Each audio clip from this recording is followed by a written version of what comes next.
Audio Jungle. Oke, assalamualaikum warahmatullahi wabarakatuh. Selamat datang mahasiswa Universitas Terbuka di sesi 3 ini. Di sesi 3 ini kita akan membahas pemecahan masalah dan keterbagian. Ya, gimana kabarnya hari ini? Saya harap sudah sehat semua ya, sehingga bisa mengikuti tutorial online ini dengan baik.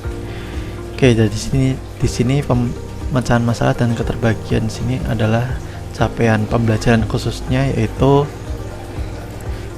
diharapkan saudara dapat mencapai aktivitas sesi 3 tuton mata kuliah matematika ini. Yang pertama, mampu menyebutkan pengertian masalah dan pembelajaran matematika, kemudian menjelaskan perbedaan soal sebagai latihan dan soal sebagai masalah, lalu menjelaskan langkah-langkah atau proses umum dalam pemecahan masalah matematika, kemudian menerapkan langkah-langkah pemecahan dari suatu masalah, memilih strategi yang sesuai untuk memecahkan suatu masalah yang ditentukan, menerapkan suatu strategi pemecahan masalah pada suatu masalah yang diberikan, menjelaskan pengertian relasi keterbagian pada bilangan-bilangan bulat, kemudian sifat-sifat keterbagian pada bilangan-bilangan bulat, menerapkan sifat-sifat keterbagian, menjelaskan ciri suatu bilangan yang terbagi habis 2, 4, 8, 5, dan 10.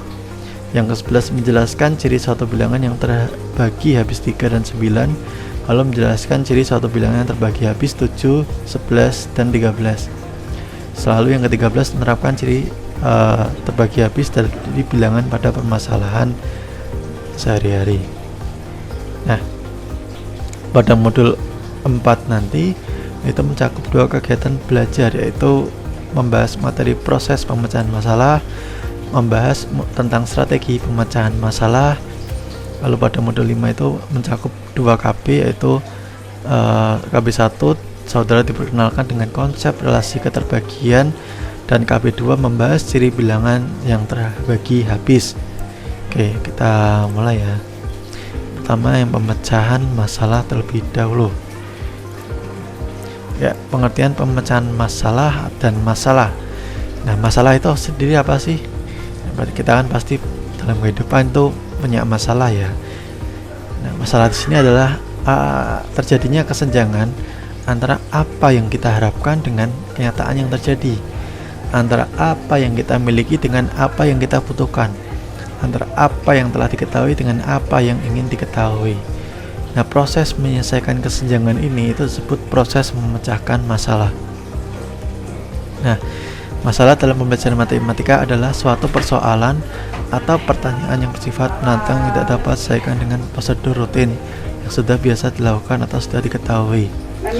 Langkah-langkah pemecahan masalah atau teori Polya ini memahami masalahnya. Yang pertama, pemecahan masalah harus dapat menentukan dengan jeli apa yang diketahui dan apa yang ditanyakan.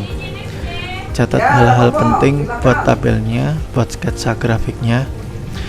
Ya, ini dilakukan untuk mempermudah memperoleh gambaran umum penyelesaiannya. Lalu mencanangkan cara penyelesaian. Pemecahan masalah menyusun aturan-aturan atau tata urutan kemungkinan pemecahan masalah sehingga tidak ada satupun alternatif yang terbabaikan. Ya, melaksanakan rencana, yaitu memeriksa kembali, mempermudah atau menyederhanakan bentuk persoalan sehingga yang pada mulanya sulit diterima menjadi mudah dipahami. Lalu mencoba. Nah, strategi ini dilakukan untuk mendapatkan gambaran umum penyelesaian. Untuk itu diperlukan analisis yang tajam dari seorang pemecah masalah. Lalu membuat diagram, yaitu untuk membantu mempermudah memahami masalah agar dapatkan gambaran penyelesaian. Mencobakan pada soal yang lebih sederhana. Nah, strategi ini berkaitan dengan penggunaan contoh khusus yang lebih mudah dan lebih sederhana sehingga gambaran umum penyelesaian masalah akan lebih mudah dianalisis dan akan lebih mudah ditemukan. Lalu membuat tabel, yaitu membantu jalan pikiran menganalisis permasalahan sehingga tidak hanya dibayangkan dengan kemampuan otak yang terbatas. Lalu menemukan pola, mencari keteraturan sehingga ditemukan penyelesaiannya berdasarkan keteraturan yang ditemukan tadi.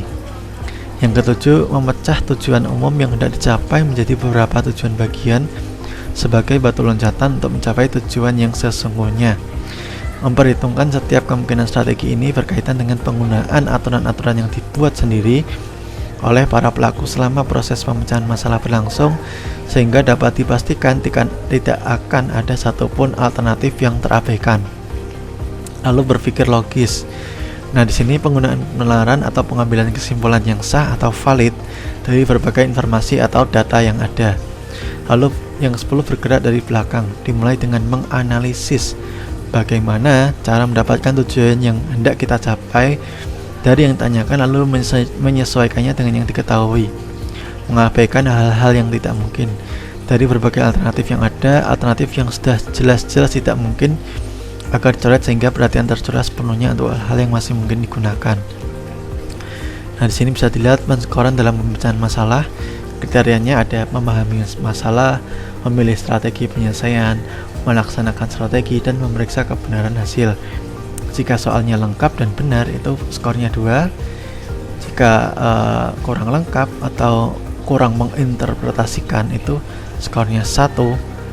Jika salah atau tidak sesuai, itu skornya 0. Oke, itu sekian dari saya dalam sesi 3 ini. Silahkan untuk lebih memahami sesi 1 sampai sesi 3 ini bisa mengerjakan tugas 1 yang ada di e-learning kalian. Kemudian kalian kumpulkan dan jawab dengan baik. Di sana ada 3 soal. Sekian dari saya. Kita bertemu lagi di sesi 4 minggu depan. Semoga kita dalam keadaan sehat selalu. Mohon maaf lahir dan batin. Assalamualaikum warahmatullahi wabarakatuh.